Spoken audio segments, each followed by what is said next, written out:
आज अव्यय कला, अव्यय पुरुष के बारे में, अव्यय पुरुष के बारे में पहले ही तीसरे दिन में शायद आपके विचार हो चुके हैं।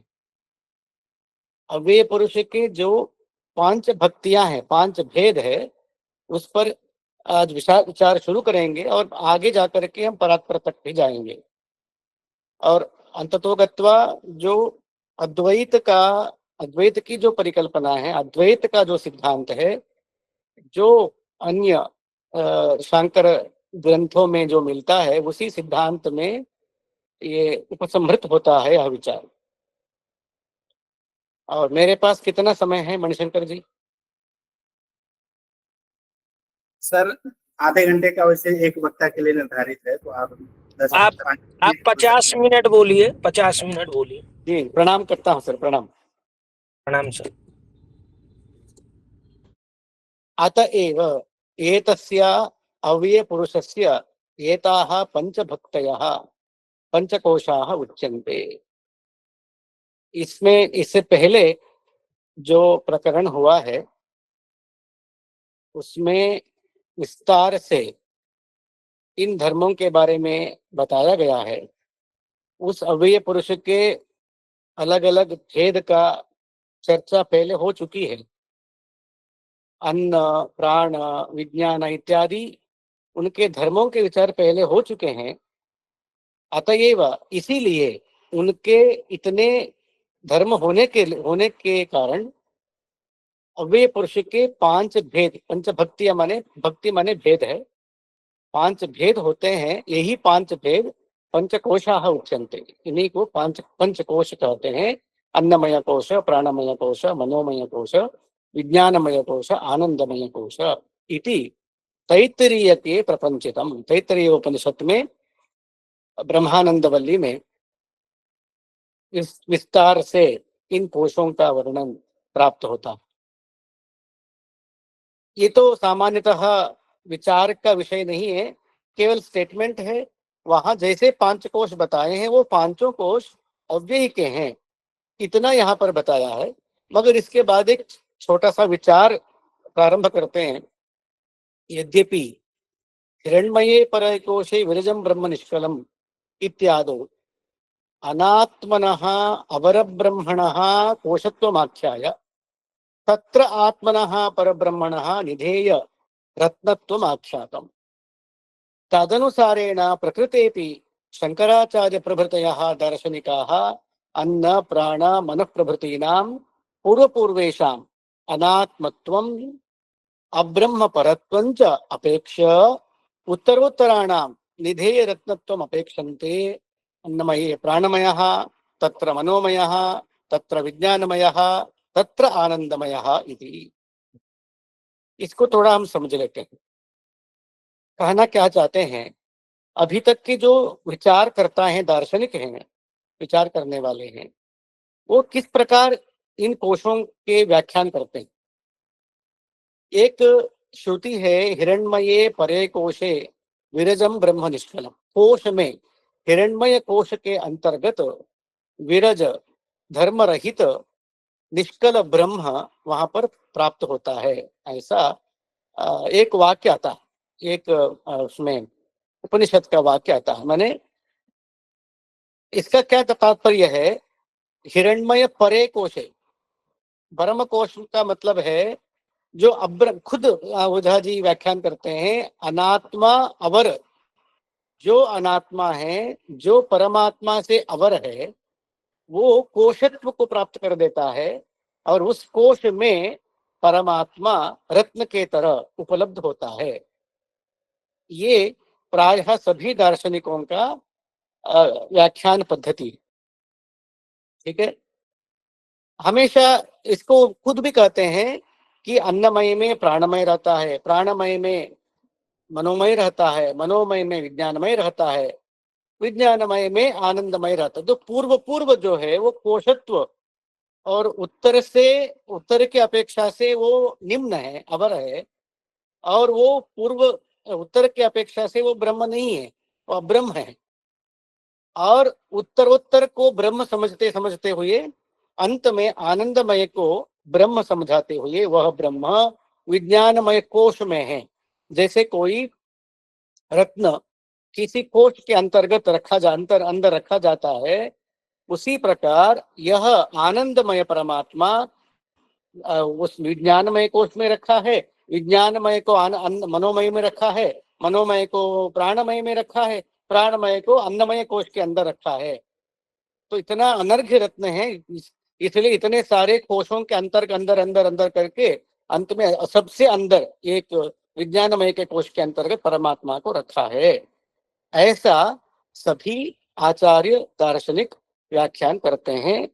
और इसका जो ऐसे व्याख्यान करने के लिए जो मूल है, वो ऐसे एक श्रुति प्राप्त होती है, हिरण्मये परे कोशे, जो अंतिम पर कोश है, उसमें ब्रह्म जो है प्राप्त होता है। तो परय जब कह दिया तो बाद में अलग अलग कोश भी है, ये भी सिद्ध होता है। इस प्रकार वो कहते हैं कि शंकराचार्य प्रवृत्त यह भी कह रहे हैं, हालांकि शंकराचार्य जी की व्याख्यान पद्धति क्या है, उन्होंने यहाँ पर क्या अर्थ किया, हम इस पर बहुत विचार कर चुके हैं, और यहाँ पर उस विचार का कोई आवश्यकता नहीं है, क्योंकि इसी वेदिका में आनंदमयाधिकरण पर हमने चर्चा की है, और ईक्षत अधिकरण और इन सभी के बारे में चर्चा करते हुए शंकराचार्य जी की जहाँ पर भी उनका उल्लेख आता है, वहां पर कैसे विसंगतियां हो सकती है, ये बहुत बार चर्चा हो चुकी है हमारे बीच में, और प्रकृति में उसकी दोबारा उस चर्चा को लाने की कोई आवश्यकता नहीं है। हम इसलिए सीधा आगे बढ़ते हैं कि ऐसा अनेक दार्शनिक कहते हैं, ऐसा ओझा जी यहाँ पर कह रहे हैं। यहाँ तक तो मुझे लगता है क्लियर है। अब क्या हुआ, अथ एतस्मिन् आनंदमये कोशे अंतर्निहितम कंचिद अन्यम भाव विशुद्धम आनंदमात्रम परब्रह्म आचक्षते। कुछ दार्शनिक तो आनंदमय तक जाते हैं, आनंदमय तक ही जाते हैं, और भगवत्पाद शंकराचार्य जी उसके और भी आगे जाते हुए आनंदमय को भी कोश व्यवस्थापित करते हैं, और वहां पर आनंद रूप परब्रह्म की उनका उल्लेख वहां पर सिद्ध करते हैं। ऐसा यहाँ पर ओझा जी मानते हैं। ये शंकराचार्य जी की पद्धति है, ऐसा ओझा जी मानते हैं। और ये कहते हैं कि तैत्तरीयोपनिषद तथैव आपाततः स्वरसो लभ्यते।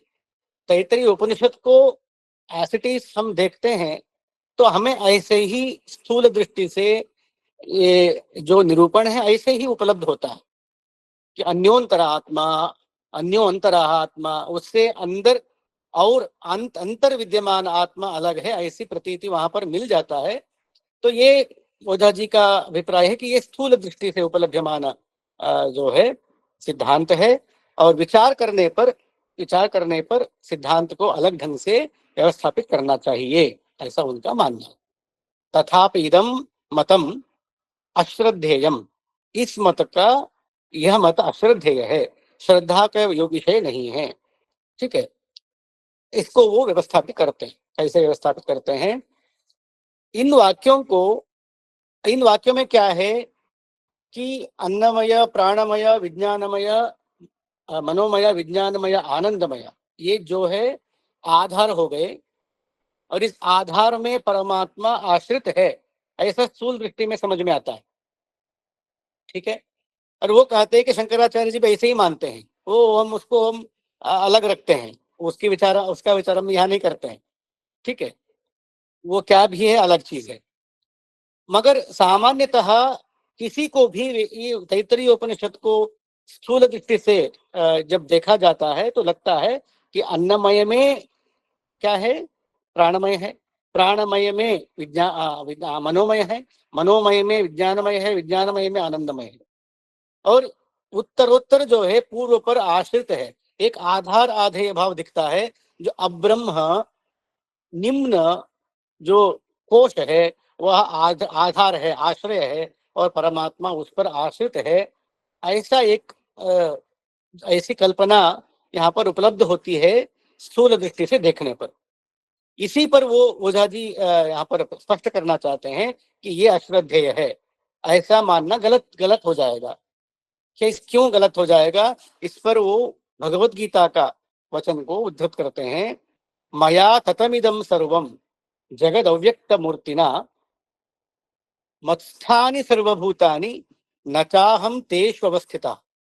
अब ये स्पष्ट हो गया। देखिए, इसमें मया ततम व्याप्तम, मया व्याप्तम इदम सर्वम, जो इदम सर्वम में सारे जगत आप ले लीजिए, इदम सर्वम में दयमात्मा है ना, तो ये सारे जगत मेरे द्वारा व्याप्त है। इसीलिए मत्स्थानि सर्वभूतानि, मैं व्याप्त हूं, इसका मतलब वो मेरे आश्रय है ऐसे ऐसा नहीं है। वो सारे चीजें मेरे में हैं। मत्स्थानी, मैं आश्रय हूं, वे सारे मेरे में आश्रित है। न चाहम तेषु अवस्थितः, मैं उनमें नहीं। ठीक है, विरोध समझ स्पष्ट हो गया।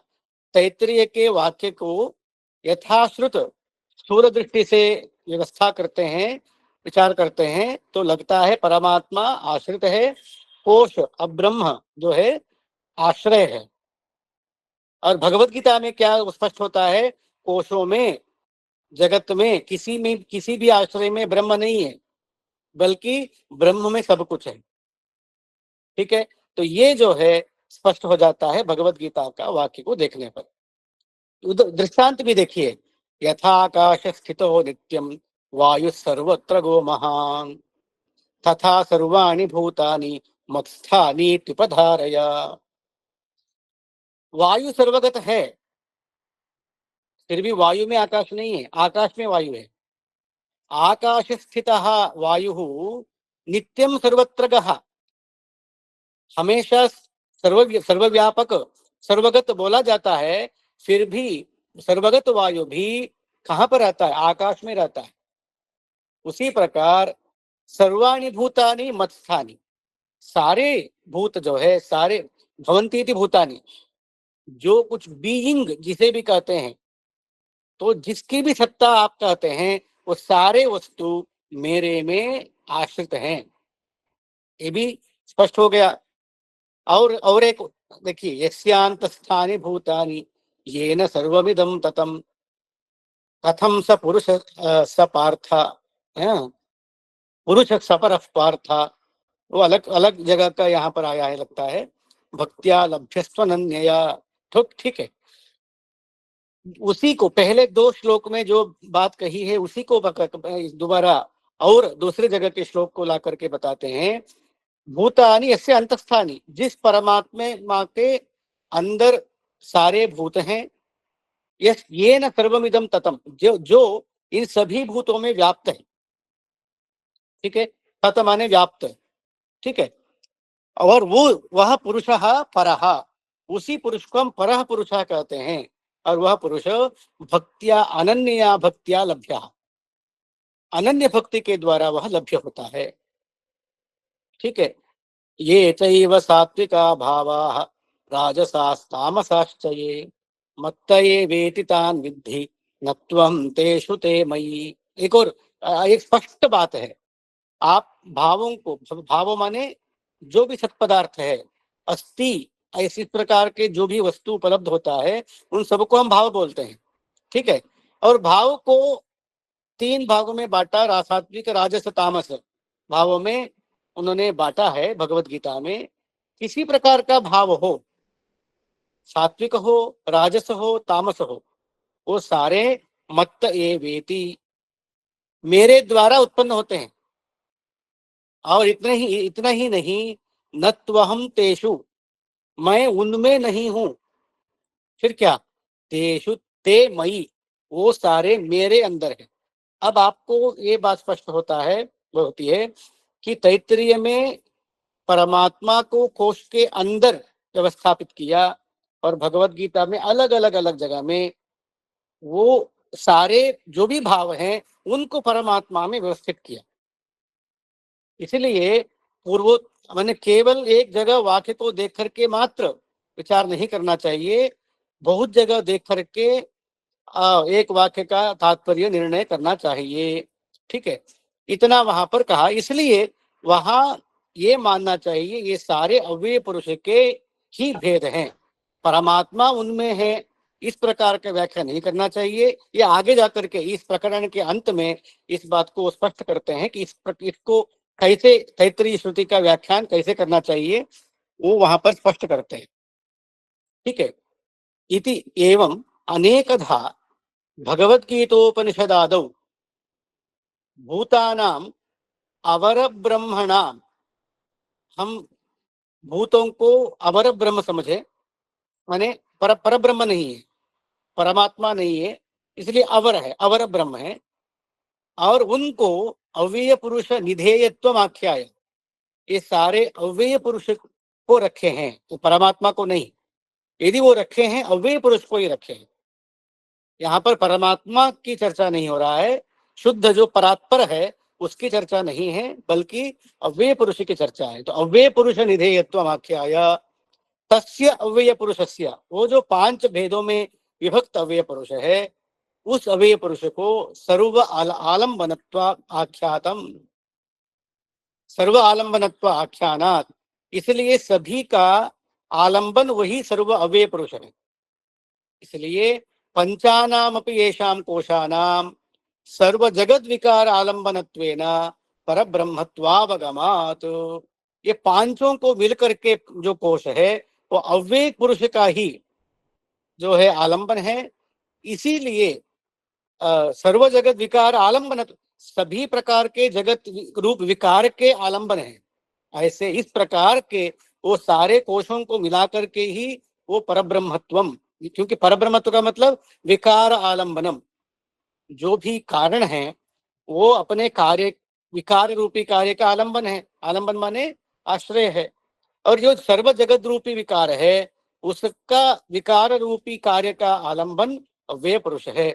इसलिए यहाँ पर उसी विकार आलंबन रूपी अव्यय पुरुष का यहाँ पर व्याख्यान हुआ है, ऐसा यहाँ पर ओझाजी स्पष्ट करते हैं। और एतदालंबनम श्रेष्ठम एतदालंबनम परम एतदालंबनम ज्ञात्वा यो यदिच्छति तस्य ततो इति श्रुत्या परमात्मनः सर्वाधारत्वावगमाच्च। ये श्रुति जो है, हालांकि यह भी श्रुति यहाँ पर बहुत विचारणीय है। दोबारा मैं कहता हूँ कि हम सीधा टेक्स्ट जो है वहीं पर हम केंद्रित करते हैं, क्योंकि यह श्रुति अलग प्रकरण में आया है। फिर भी परमात्मा का सर्वाधारत्व पर कोई विरोध नहीं है, उस पर यह श्रुति प्रमाण है नहीं प्रमाण है वो अलग विचार है, मगर परमात्मा सर्व विकारों का आलंबन है, इसमें कोई विरोध नहीं है। तो यही बात यहाँ पर ओझा जी कह रहे हैं कि सर्व विकार का आलंबन परमात्मा है। और इन 5 कोशों के निरूपण में यही बात कहा है कि सब जितने प्रकार के विकार होंगे उतने प्रकार के विकारों के आलंबन अव्यय पुरुष होता है, वही परमात्मा होता है। यही यहाँ पर स्पष्ट किया है। तस्मात् अव्यय पुरुष से परब्रह्मणः, यही अव्यय पुरुष परमात्मा है, परब्रह्म है, क्योंकि सर्वालंबनत्वात्, अव्यय पुरुष सर्वाधार है, सर्वालंबन है। ठीक है। इसलिए उस अव्यय पुरुष के जो 5 भेद है, दोबारा मैं कहता हूं, अव्यय पुरुष सब सर्व जगत विकार रूपी कार्यों का आलंबन है। जो सर्व विकार का आलंबन है वो परमात्मा है, अतः अव्यय पुरुष परमात्मा है। उसी परमात्मा अव्यय पुरुष के 5 भक्तियां हैं, जो 5 कोश के रूप में यहाँ पर तैत्तिरीय में व्याख्यात है। ठीक है। तो तद भक्ति नाम वाक मन प्राण प्रभृति नाम, जो कुछ भी है, वांगमय मनोमय प्राणमय जो भी है, ये अलग अलग कोश के रूप में यहाँ पर वर्णित किया गया है। तद वही उनके भेद हैं। तद भक्ति नाम वांगमय मन प्राण प्रभृति नाम कोशत्व आख्यातुम युज्यते। स्पष्ट हो गई। तैत्तिरीयोपनिषदुक्तः तेषां कोश अनंतरम कोशानाम अंतरांतरी भावः। ठीक है। अब ये बताइए कि सभी उनके ही भेद हैं, अव्यय पुरुष के सभी कोश के रूप में केवल व्याख्यात है, तो एक के अंदर एक दूसरे कोश का वहां रहने का जो व्याख्यान है, इसको कैसे हम अर्थ कर सकते, समझ सकते हैं।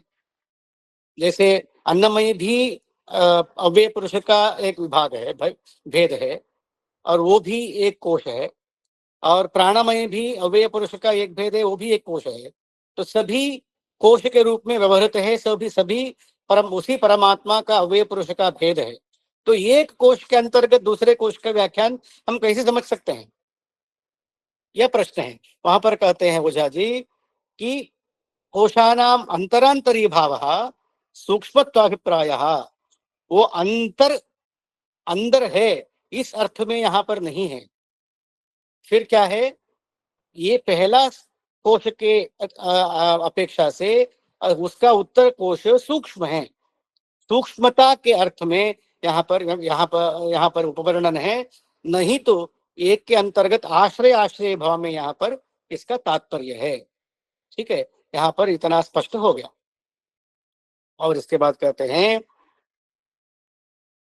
एक तो ये हो गया सूक्ष्मत्वाभिप्राय द्रष्टव्य, एक न तो आधाराधेय भाव निबंधन, आधाराधेय भाव को लेकर के यहाँ पर वर्णन नहीं है, एक बात यह स्पष्ट हो गया। अथवा एक और बात कह रहे हैं, आत्मजनित मौलिक मर्त्य कोशाभिप्रायो अपपद्यते, आत्मजनित कोश है, ये जन्य है, इसलिए वो कोश जैसे मर्त्य होता है माने जन्य होता है और अनित्य होता है, इसी प्रकार ये भी अव्यय पुरुष में जो दिखने वाले हैं ये सभी जो है ये जन्य हैं, अतः ये सारे अनित्य भी हैं।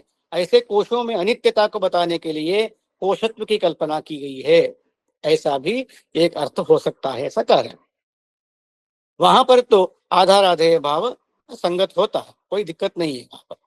मगर वस्तुतस्तु जैसे भी आप कोश के बारे में समझ लीजिए, जो अव्यय पुरुष है वस्तुतस्तु स एक एव अव्ययः, अव्यय पुरुष एक ही है।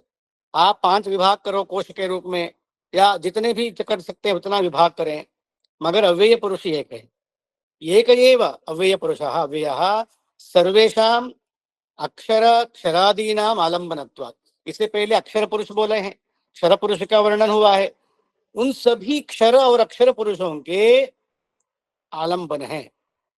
ठीक है, इसलिए अव्यय पुरुष को कोश बोलते हैं, आलंबनत्वात् कोशः।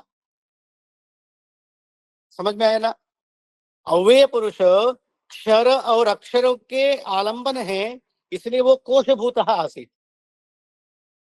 सः एकः, एक ही अव्यय पुरुष जो क्षर और अक्षर के भी आश्रय के रूप में वो कोश के रूप में वर्णित हुआ था, वह एक भी स ये कहा अहम बहुश्यामिति इच्छा तपश्रम योगात् एकस्यैव विवर्त रूपेण अनेकधात्वं प्राप्ता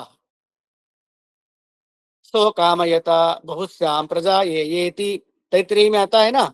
तो एक ही अव्यय पुरुष, उसका इच्छा और तप ये दोनों हुआ, और इच्छा और तप जो है श्रम जैसे हैं, ऐसे श्रम के कारण एक ही जो अव्यय पुरुष है उसका विवर्त हुआ अनेक अनेक रूप में, इसलिए वह अनेक धात्वम प्राप्त। जैसे अनेक धात्वम प्राप्त, उसका अनेक रूप क्या है, वही वाक प्राण मनोविज्ञान आनंद है। ठीक है ना, वाक प्राण मनोविज्ञान आनंद ही उसके विवर्त हैं, अव्यय पुरुष के विवर्त हैं, इसलिए उन्हीं को अव्यय भक्ति बोलते हैं। विभाग, विभक्ति माने विभाग, भक्ति माने भाग, भेद। अव्यय भक्तयः सर्व जगदर्थानाम, अब जो भी जगत में विद्यमान अर्थ है, पदार्थ है, वो इन्हीं से बनते हैं, इसलिए उनके लिए ये आधार है। आप समझ लीजिए, क्षर और अक्षर का आश्रय जिनसे वो बने, वो अव्यय उनके लिए आश्रय हुआ, इसलिए अव्यय को हमने कोश बोले, हमने कोश बोला। अव्यय जब अव्यय का जब क्या हुआ, क्या बोलते हैं उसका, विवर्त हुआ। जब विवर्त हुआ अनेक रूप में, तो 5 भक्ति हुई, क्या, वाक प्राण मनो विज्ञान और आनंद। और ये 5 आगे जितने भी भाव है जगत के अर्थ हैं उसके लिए कारण बनेंगे। तो ये 5 क्या है, उनके लिए आश्रय है। आगे जो भी जगत के भाव है उसके लिए 5 आश्रय है, इसलिए पांचों को हम कोश बोलते हैं।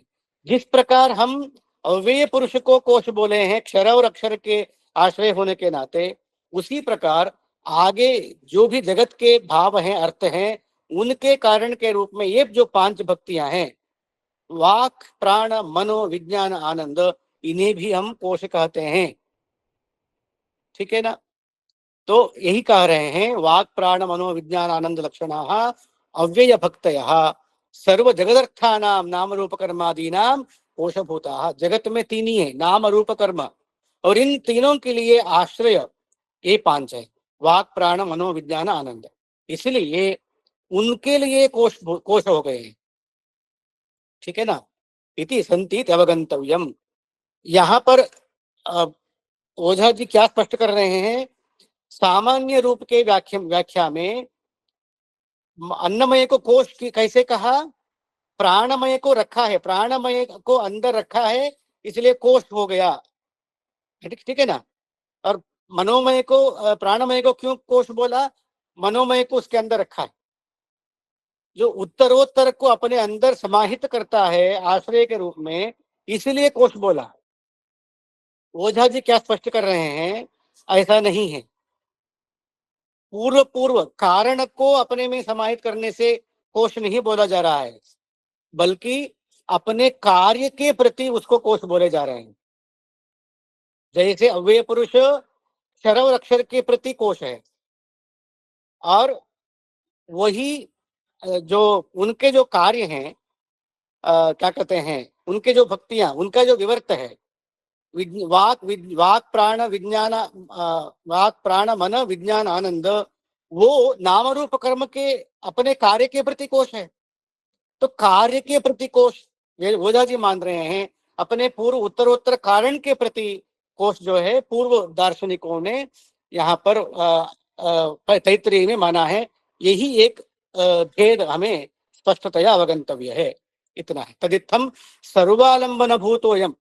अब इसे कोश के रूप में व्याख्यान करने से क्या स्पष्ट हुआ, वे पुरुष जो है सर्वालंबन है, क्षर अक्षर के आलंबन हो गया, और अपने विकार जो क्या कहते हैं, वाक प्राण मन विज्ञान आनंद का आलंबन हो गया, उसके द्वारा नाम रूप कर्म का आलंबन हो गया।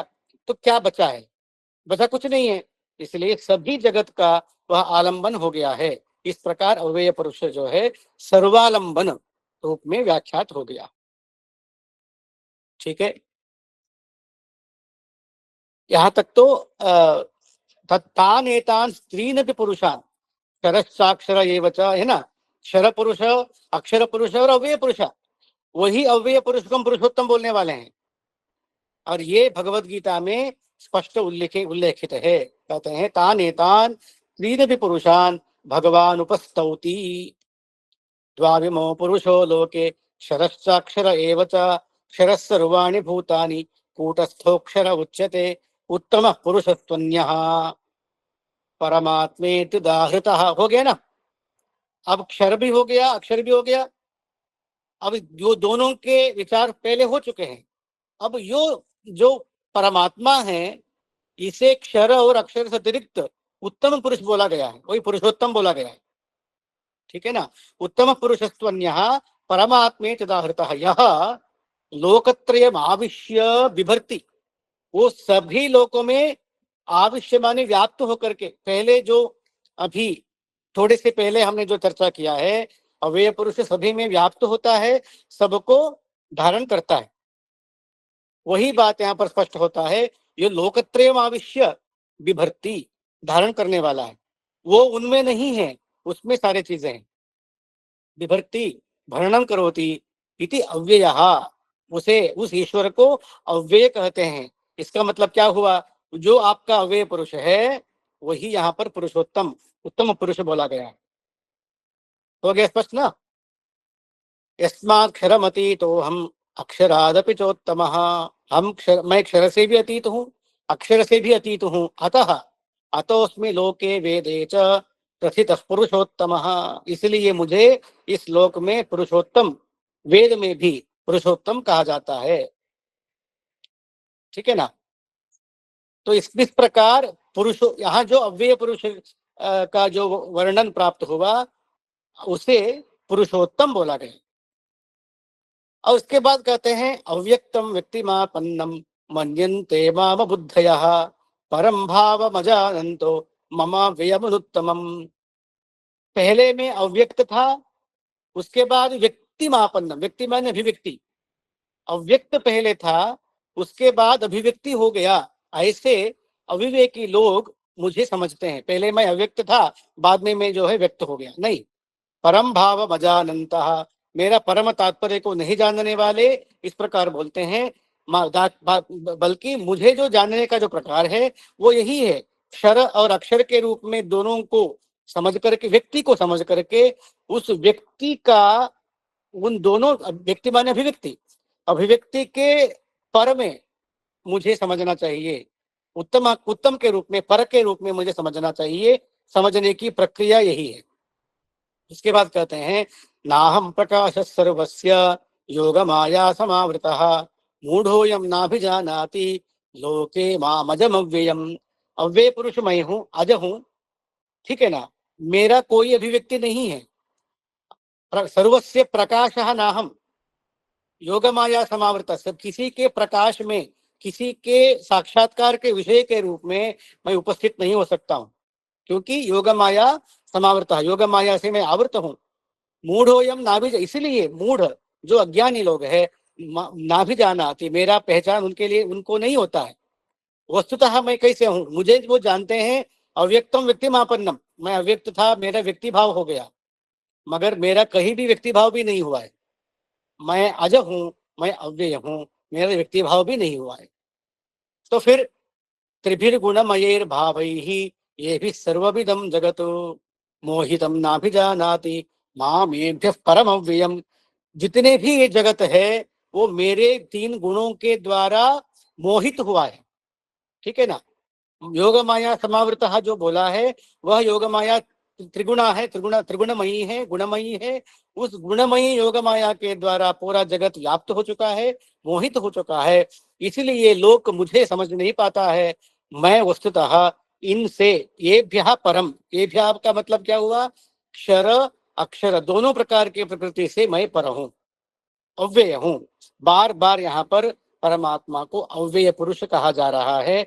यहीं पर इसी बात को ओझा जी हमें स्पष्ट करना चाहते हैं। देखो, जो कुछ भी आप जो देख रहे हैं वो क्षर पुरुष, जो अभिव्यक्ति है वो क्षर और अक्षर ही है। जितने प्रकार के अभिव्यक्ति है उसके दो ही अभिव्यक्ति के रूप में आप वर्गीकरण कर सकते हो, चाहे वो क्षर है या अक्षर है, उससे अतिरिक्त अव्यय है, ठीक है ना। और जिन क्षरों और अक्षर और अक्षरों को धारण करने वाला, क्षर और अक्षरों को व्याप्त करने वाला वह अव्यय है, वो परमात्मा है। यही बात यहाँ तक जो है स्पष्ट हो जाता है। गीता में तो कहा है, वो स्मृति हो गई। आपके बात को स्पष्ट करने के लिए कोई श्रुति उदाहरण कर सकते हैं क्या? कहते हैं है पुरुष ये वेदगम सर्वम यद्भूत यद्भूत यच्च भव्यम उताम तत्वशेषानः, है ना। ये तो आप सब जानते हैं। पुरुष एव इदम सर्वम यद्भूतम यच्च भव्यम, भूत और भव्य जो कुछ भी है वो पुरुष एव। पुरुष एव का मतलब है पुरुष के द्वारा व्याप्त है, पुरुष के द्वारा अभिव्यक्ति प्राप्त हुआ है, ठीक है ना। यही बात जो, जब ये दोनों भूत और भव्य पुरुष एव जब कहते हैं, उस पुरुष, वो पुरुष कौन है? यही अव्यय है, ठीक है। इति आध्यात्मिका चतुष्पाद ब्रह्मणः प्रथम द्वितीय पादयोः अध्यात्म निर्वचनानंतरम तृतीय पादस्य परात्परस्य निरुक्ति। तृतीय पाद के बारे में और हम चलते हैं परात्पर के ओर, ठीक है ना। चतुष्पाद ब्रह्म में चार जो हुआ है उसका अव्यय पुरुष का हो चुका है अभी तक, दूसरे पाद तक विचार हो चुका है, तृतीय पाद अभी परात्पर है, उसका हमें अभी विचार करना है। सीधा हम पंक्ति पर आते हैं ओझा जी के। ब्रह्मणः चतुर्षु पादेषु भूतग्राम रूपम पुरम आत्मग्राम रूपः पुरुषः, ठीक है ना। इति दो पादो व्याख्यातो, एक पुर और एक पुरुष, ये दो हो गए हैं। भूतग्राम को अभी क्या कहते हैं, पहला पाद समझ लिया हम लोगों ने, और पुरुष को द्वितीय पाद जो अ, अभी तक अव्यय के रूप में हमने समझा था वो हमने समझ लिया। अतः तृतीय पाद परात्परो नाम व्याख्यायते। अभी तीसरा पाद है, उक्तम पूर्वम क्षर पुरुषः अवर ब्रह्मा, अक्षर पुरुषः परावर ब्रह्मा, अव्यय पुरुषः पर ब्रह्मा। यहाँ तक हम समझ चुके हैं।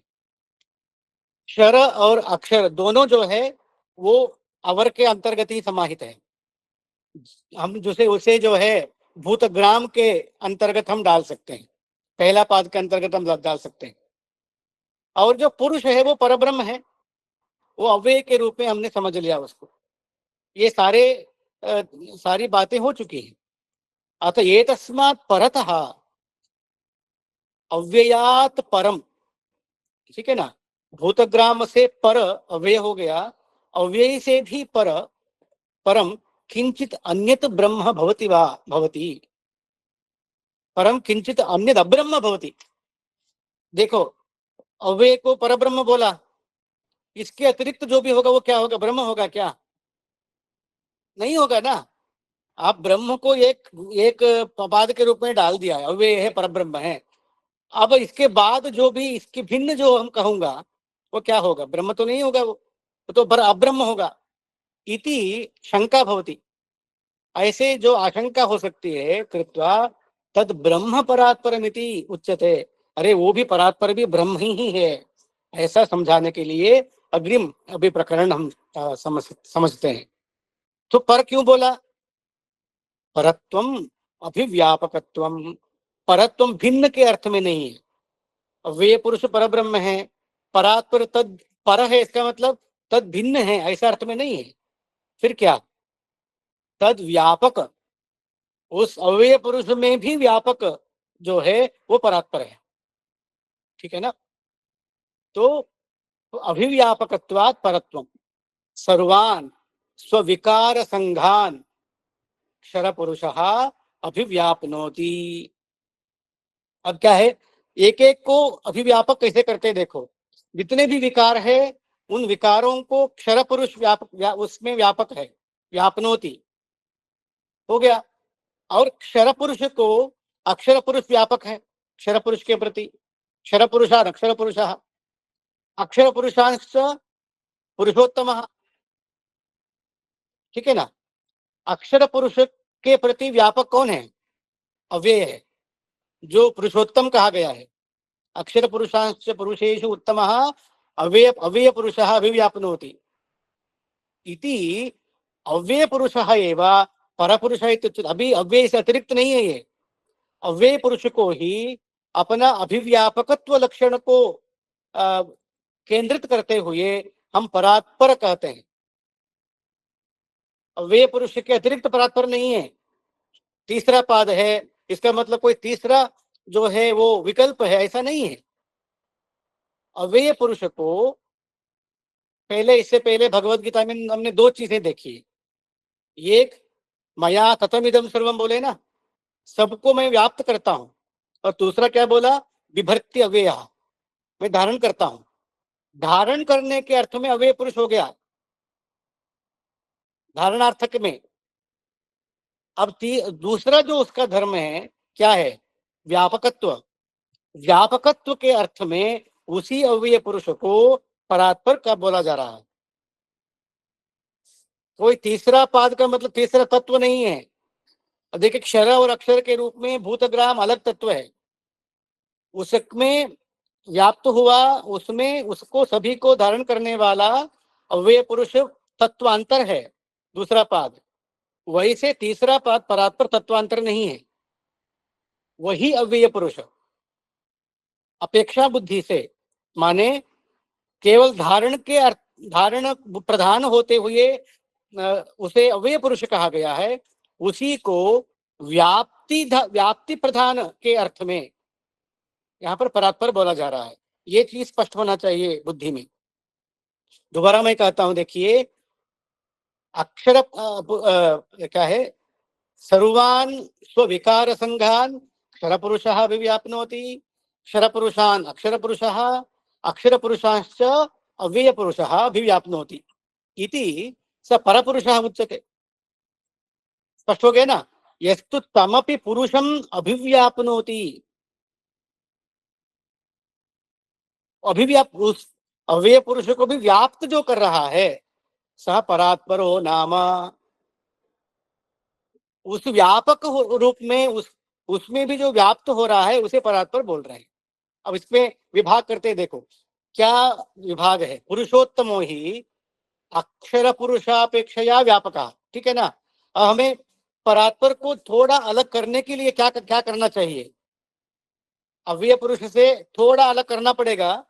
करने के लिए क्या कर सकते हैं, ये एक वैशिष्ट्य बोलेंगे, क्या है, पुरुषोत्तम अक्षर पुरुषापेक्षया व्यापक, किंतु माया बल वैशिष्ट्यान्वितः भूत्वा, इस समय उसमें वैशिष्ट्य है, माया बल विशिष्ट है वो, ठीक है ना।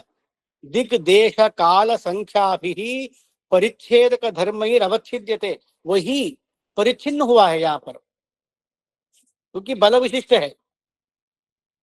जब किसी बल को लेकर के बल विशिष्ट होकर के वो दिखता है, वो परिच्छिन्न दिखता है। इसी परिच्छेद के अंश में वो परात्पर से थोड़ा सा अलग दिखता है, बस वो अलग नहीं है, परात्पर से अव्यय अलग नहीं है, व्यापकत्व दोनों में है। फिर क्या हुआ, केवल माया बल वैशिष्ट्य पुरुषोत्तम में है, पुरुषोत्तम माने अव्यय पुरुष में है। कहते हैं देखो, पुरुषोत्तमो ही अक्षर पुरुषापेक्षया व्यापक, फिर भी माया बल वैशिष्ट्यान्वितः, अन्वितः होना चाहिए, मितः लिखा है, मितः भी ठीक है। माया माया बल वैशिष्ट्यात् मितः, मितः माने परिच्छिन्न, परिमितः, परिमित हो गया है। भूत्वा दिक् देश काल संख्या भी परिच्छेदक धर्मैः अवच्छिद्यते, क्योंकि वो माया बल से विशिष्ट हुआ, इसीलिए वह दिक् से परिच्छिन्न हुआ, देश से परिच्छिन्न हुआ, काल से परिच्छिन्न हुआ और संख्या से परिच्छिन्न हुआ, इसलिए वो परात्पर से थोड़ा थोड़ा कम है, ठीक है ना। स रसः तस्य रसस्य आनन्त्यात् सत्यपि माया बले परिच्छेदुं न शक्यते, जो परात्पर है वो परिच्छेद करना उसका संभव नहीं है। रस बल विशिष्ट होकर के अव्यय हुआ है, सीधा सीधा मोटा मोटा समझ लीजिए। जो रस है जब बल विशिष्ट हुआ वो अव्यय हुआ, जिसे हम पुरुषोत्तम कहेंगे, जिसके वजह से वो परिच्छिन्न हुआ।